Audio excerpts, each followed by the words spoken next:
Hier, j'ai pleuré en séance d'accompagnement. Et quand je repense en fait à toutes les formations que j'ai eues, notamment ma première formation en tant qu'éducatrice, où j'entendais on met pas d'affectif, on met pas d'affectif quand on accompagne des personnes. Ça n'a jamais fait sens pour moi cette phrase parce que si j'ai décidé d'accompagner des personnes, c'est pour travailler aussi depuis l'espace de mon cœur. D'utiliser en fait cette hypersensibilité et cette hyperempathie au service des autres aussi. Donc ça me faisait gentiment rire, ça m'énervait même à l'époque quand on me disait ça. Et c'est vrai qu'il y a une certaine éthique à avoir quand on est thérapeute. Je suis tout à fait d'accord. Après, on est thérapeute avec qui l'on est. Moi, je suis thérapeute avec mon hypersensibilité et mon hyper-empathie.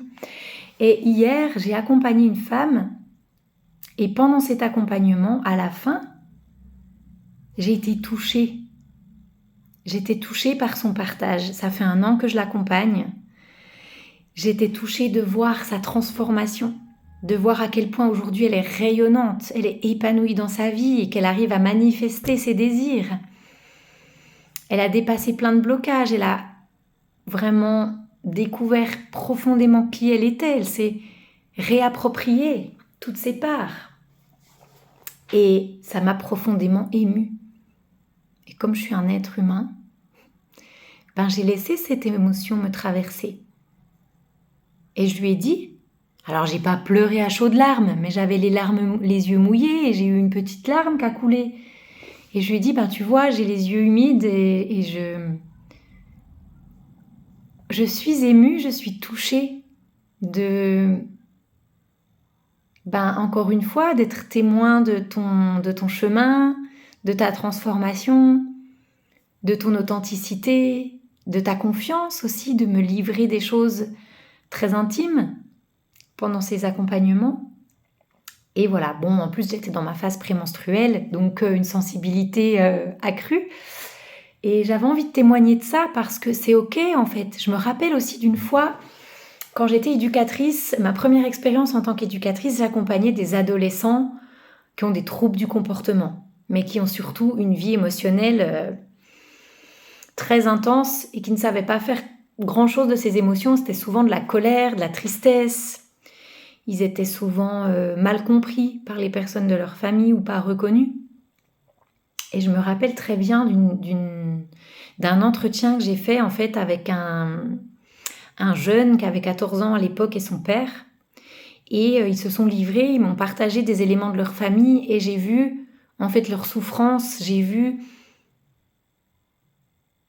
leurs difficultés relationnelles et déjà encore une fois j'étais très honorée qu'ils se livrent à moi comme ça, qu'ils se sentent suffisamment en sécurité, en confiance avec moi pour me parler de leur vie de famille, qui est souvent c'est l'intimité, la vie de famille.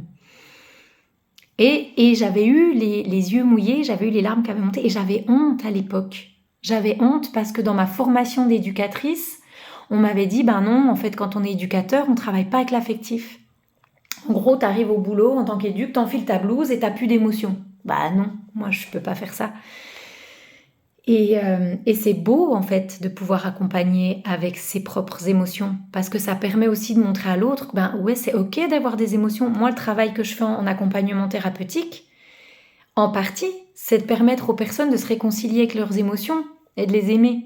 Donc si moi-même je me blinde et que je laisse transparaître aucune émotion, je suis pas du tout congruente dans mes propos, dans mon partage en fait. Donc en tant que thérapeute, en tant qu'éducateur, en tant qu'accompagnant, c'est ok en fait parfois de se laisser traverser par une émotion qui est là et de pouvoir témoigner à l'autre.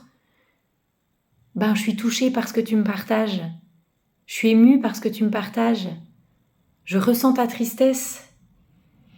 Voilà, on reste des êtres humains quand on est thérapeute et on a aussi nos vécus, nos blessures, notre sensibilité. Et moi, je trouve ça magnifique, en fait, de pouvoir accompagner avec cette sensibilité. Et je me suis aussi autorisée ça parce que cette cliente, ça fait 1 an que je l'accompagne. Je ne me serais pas autorisée probablement, j'aurais un peu plus contenu si c'était la première séance. Et là, elle était hyper touchée que je sois touchée, en fait. Et c'était magnifique. On était vraiment dans un moment de cœur à cœur, avec beaucoup de pudeur, beaucoup de vulnérabilité. C'était bon et c'était beau, et c'est ça que j'aime, moi, dans l'humanité, chez l'être humain. Voilà, j'avais envie de témoigner de ça aujourd'hui.